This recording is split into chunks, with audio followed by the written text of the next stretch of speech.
I got What's one quick oh, question though, real quick. How would you describe your game as a player?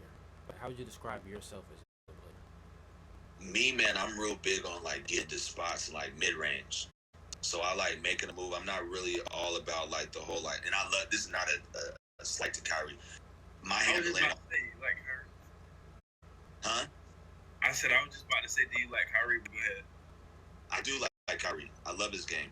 I'm more like I'm not trying to be funny or anything. I'm not trying to cap like that. But like I feel like I'm more of like a to try to make a visual because I'm visual. Like I'm more of like a CP3 in my opinion because it's like for me I like the mid range. Like he likes the mid range. Like I'll hit the shoot three out of like throwing it into the big, but I'm not gonna necessarily like get you with a whole lot of jellying and jumping. I'm not gonna jump out of the building and dunk on you. I'm not gonna do none of that. But for me, it's just like making a quick move, in and out crossover, or between the legs, a hezzy pull. Those are my little core go-to moves that I get to, and I like to just to get to spots, like getting to the elbows, and I like the right wing, and I like the corners, and I like the wing threes. So for me, it's that. But I also worked on like post up because to me, you never knew when you were going to get the ball in the post. But I would always have me a little. I used to watch Gary Payton a lot. And he used to do this little fake with the shoulder up, let the guy fly by and go under. And I added that to my game a long time ago, and that's one of the little moves that I use in the post too. So like, obviously, I would say like 10% post when I have the opportunity. I love the post, by the way, but I would only get it down there 10% of the time post. But most of my stuff was mid range. Yeah, I like the post too. But Yeah. I don't. Mace, how would you describe your game? KD Jr. No, I'm just playing. No, I'm dead just playing. But nah, I would say like it's weird because I've always been taller than everybody, so I grew up always playing center. Like I was a post from middle school to ninth grade. It was just getting the post, getting the 6'6". For real? Yeah, 7. yeah. 7. I'm bro. I tell coaches 6'7", but I'm really 6'6". But yeah, it was just I was just getting the post, hook post shots, hook shots, all that stuff. And then once I got to high school and I started playing 6'10" dudes, I was like, well, this not gonna work because I'm 6'5" and this nigga 6'11".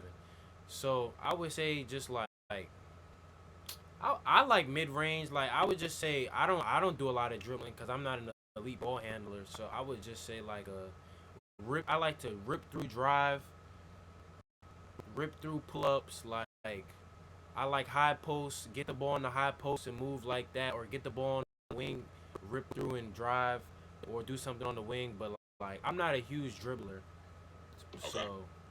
I don't be like breaking nobody down for real. I just either blow pass or try to get a shot.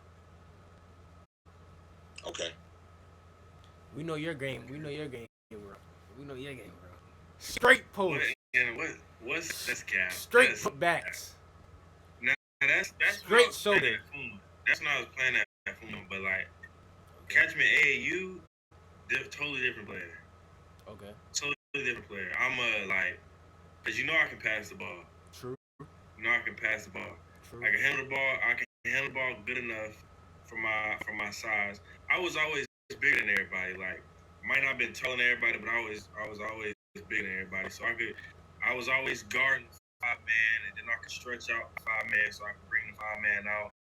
I could dribble and drive. I really like to pass. I prefer to pass the ball more than score. But on my AAU team, I had to be the guy. So, what'd you say? You sound like Glenn Davis, Big Baby. Nah, I don't play like that. I don't play like that. Now, when I was playing at Fuma, I was strictly let me find a mismatch and go put my shoulder in somebody's chest. Yeah. Okay. And then I would occasionally make I made 1-3 last year or that year. But I was always get to see, and that's the thing. I was watching a Draymond interview. He did an interview with Paul George on his podcast. Real good. You could go watch it. But Draymond was talking about, and I felt this to my core. He was talking about like he used to be a shooter, and then it stopped being part of the offense. So he just stopped shooting, and he stopped being confident in the shot because he wasn't shooting anymore. And so like when they would like in the Lakers series, they was sagging off of him. He was like, "Yeah, I'm open. Yeah, I know I can shoot, but am I confident in the shot? So I'm not gonna shoot it." And I felt that to my heart because I would be wide open a lot of times, and I could shoot because I know I can shoot or used to could shoot, but I never practiced shooting. So I'm not gonna shoot this shot just because I'm open, and just because everybody tell me to shoot it because I'm open. So I'm a pass to somebody else. I create somebody else's shot, or I can just go drive in. I got all the space in the world. So yeah, that happened to Russ this year too, man, in LA, and I hated it. Yeah, that was, and you know and I love Russ. This is not a slight to him, and I felt so bad for him because like he plays so hard, but like it just shows what level like no matter what confidence is the key. I actually listened to a TikTok, and if I can find it, I can send it to you guys. But you know, Draymond was talking about Ben Simmons. Like Ben Simmons is still that dude that could get 15 assists in a heartbeat. That's what he was saying, right? And the media, he's gotten in his own way where he's not as confident as what he used to be. Like, you know what I mean? Like all that stuff, it just becomes mental. Like, you know, like Markelle Fultz back in the day, like, you know, that also got mental, but it just takes time. Like, that's why it's confidence, man. Like to me, when you get to the NBA, like it's all confidence because you're good enough. Yeah, that's what a lot of things like back with the coaching thing. You like if you can't hoop, nobody's gonna give you a scholarship. If you can't or play football, if you can't run through the A gap or lower your shoulder, if you can't do a jump cut, you're not gonna be in between those doors. So it's no like forget am I good enough out of the window. Now it might come down like skill might come in where am I better than the next man, but in college, I think it's more. I think it's less of am I better than the next man. Sometimes it's that case, but most of the time is what do I do that he doesn't? Am I faster? Am I stronger? Do I play harder? Do I know the plays more? Things like that separates you at the college level. Because I've been there and I see that it's not really about who's better. Because I've seen plenty of people that was good, but I also seen plenty of people that was better that wasn't playing. And I was just wondering why aren't they playing? And it might be a coach favorite. It might be because he's seniority. It might be the system. They fit better in the system, or they know the system because they've been in JUCO for 3 years, even though you're only supposed to be there for 2. And they try to get you out in a year and a half, but that's no longer we're not talking about that. We're just at them at this point. Damn. Who are you talking about? Like it just Independence Community College. That's what I'm talking about. I'm talking about JUCO. I'm talking about yeah. Bro, that school is shady. It's like I mean, I don't know. It's a lot of things that go into it.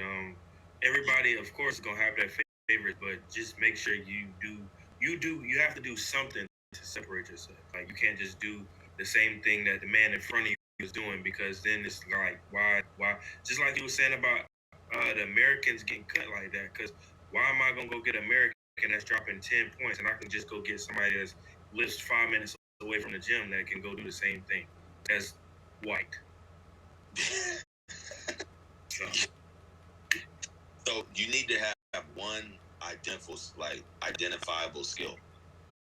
That's for anybody. Like, and that's what I would encourage anybody, like any young hooper, female or male that's listening to this, like have one identifiable skill. Like, what do you do well? What do you bring to the table? That's how you can get your foot in the door in college. That's how you can get, obviously to the next levels after college. Like, what do you do well? Are you a playmaker for yourself?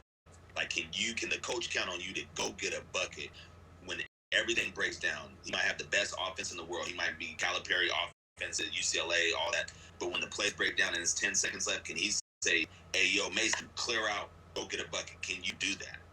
Right. One, are you a playmaker for other people? Like, can you go and put other people in position where you can not necessarily average 10 assists a night, but on average, you can go make sure your big guy eats, make sure your shooter is getting shots, make sure your wings are getting to the touches. Can you throw that alley-oop or throw that bounce pass? Can you get guys involved?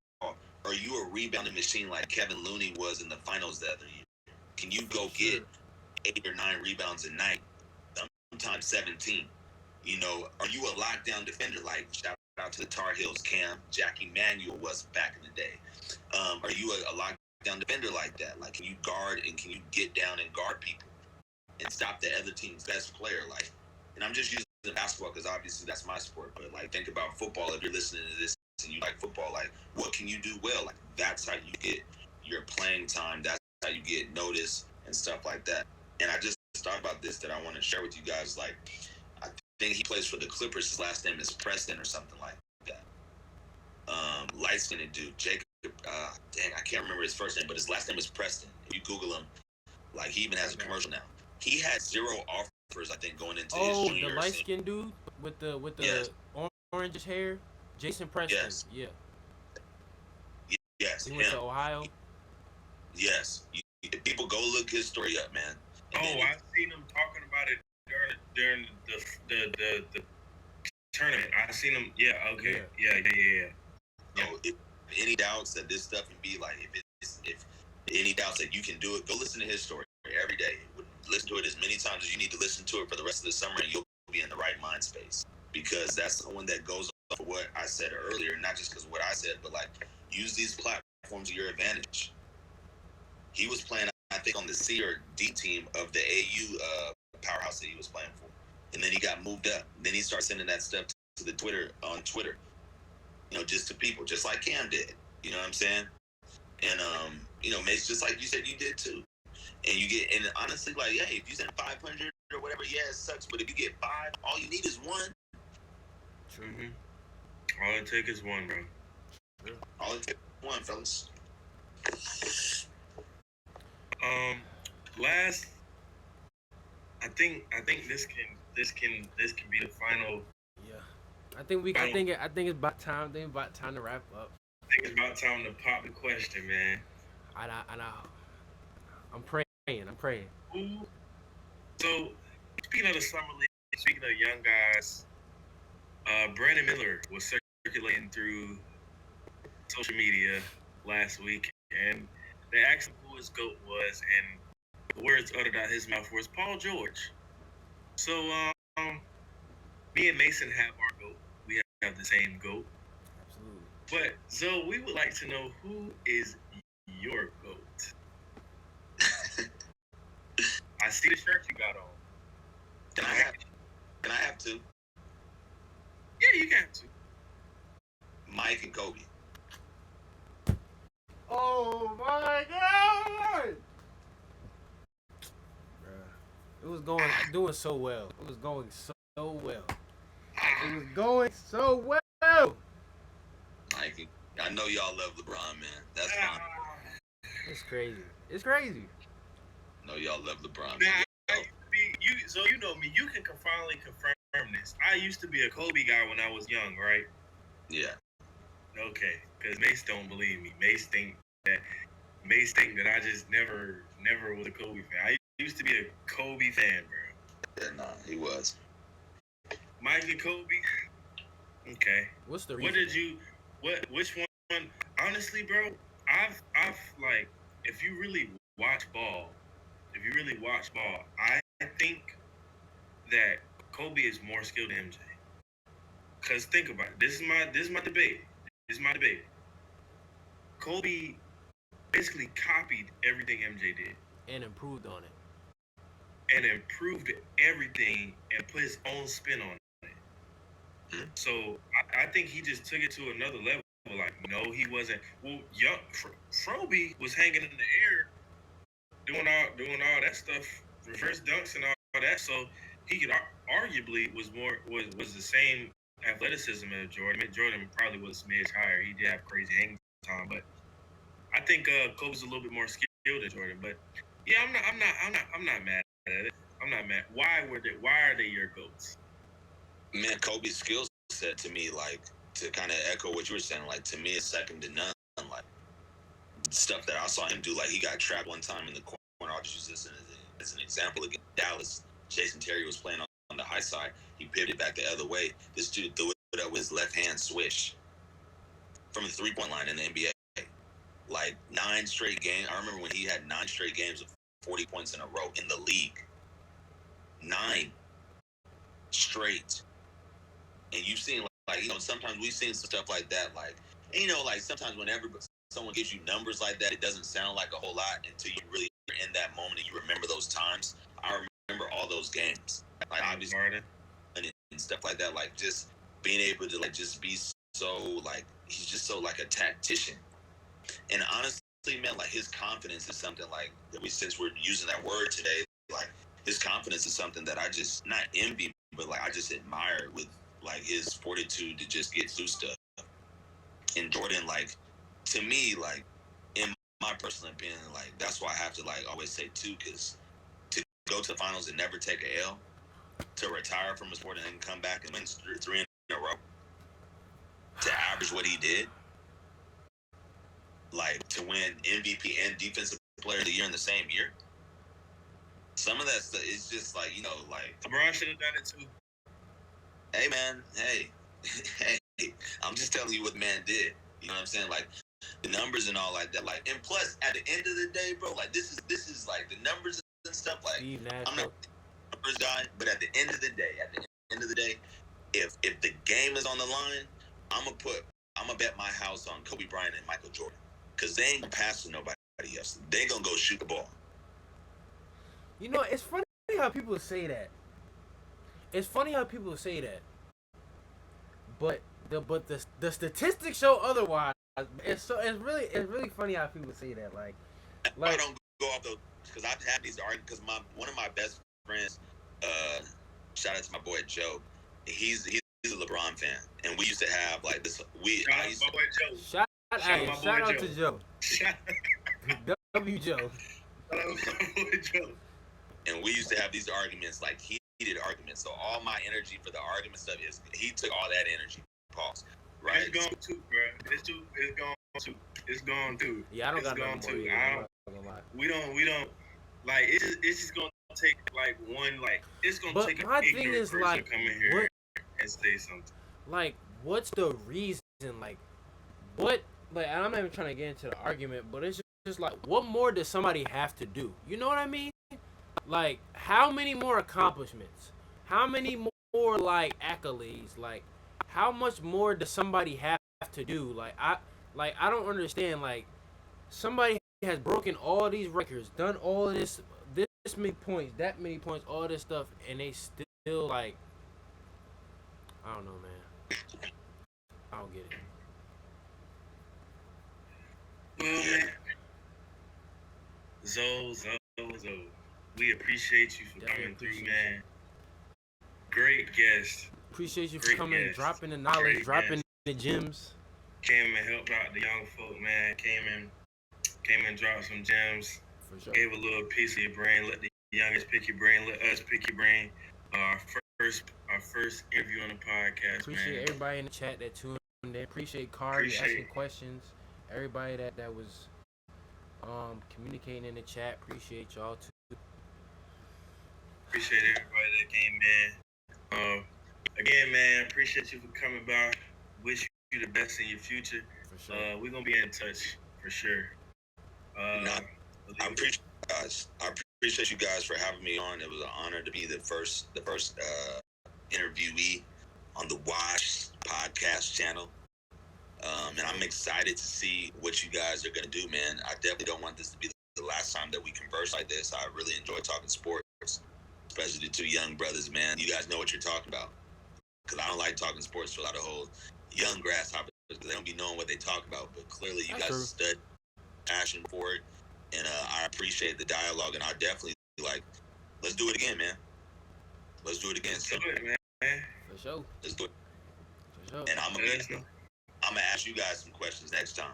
Okay. Oh, okay. I'm for it. A reverse interview. Okay. All right. Absolutely. All right, man. We appreciate you, man. All right. Y'all be easy, man. All right, man. You too. All right. Yes, sir. Peace. Absolutely. I'm saying, man, we pop a lot of shit, man, you know what I'm saying? Kick a lot of shit, man, kick a lot of drip, you know what I'm saying? No cap. Can't let these fuck niggas murder me. Not living Porsche's emergency.